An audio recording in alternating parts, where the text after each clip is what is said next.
Hej og velkommen til Autoteam. Det her er Toyota Avensis fra 2001.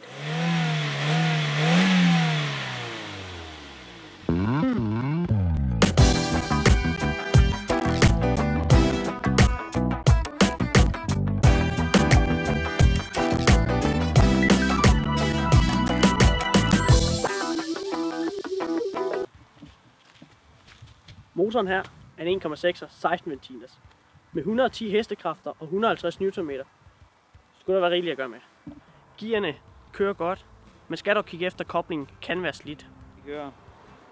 Bagagerummet på Avensisen har en pæn størrelse. Det er et praktisk format til at læse ting ind og ud. En praktisk ting ved Avensisen er, man kan se bagsæden og folde dem fladt.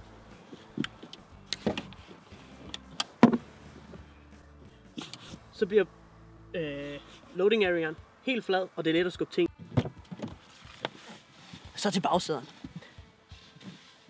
Her om bagved finder man sig sådan set rimelig godt til rette. Pladsen er god, og hovedpladsen er også god. Sæderne er en lille smule løftet, så man kan slide fødderne helt ind under. Så er der 2 kopholder og en armrest. Men lad os komme op foran, hvor det foregår. Heroppe ved førersædet er det let at finde sig til rette. Henstillingsmuligheder på sæder og ret er ganske udmærket. Layoutet på instrumentbrættet er rigtig godt. Knapper ligger fint og let at finde. Det her, det er en Toyota. Det kan man godt mærke. Den er godt skruet sammen. Og fornemmelsen på plastik rundt omkring kabinen er ganske udmærket for den her periode bil. Udstyrsmæssigt er det lidt sparsommeligt. Der er ikke multifunktionsret, aircondition eller fartpilot. Men der er dog elruder foran.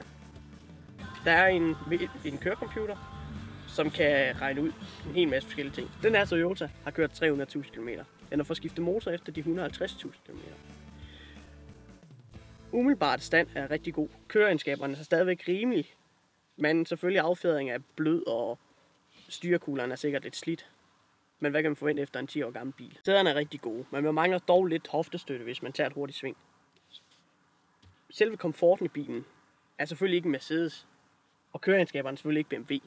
Men til prisen på lige omkring 35-40.000, så er det altså rigtig godt givet ud.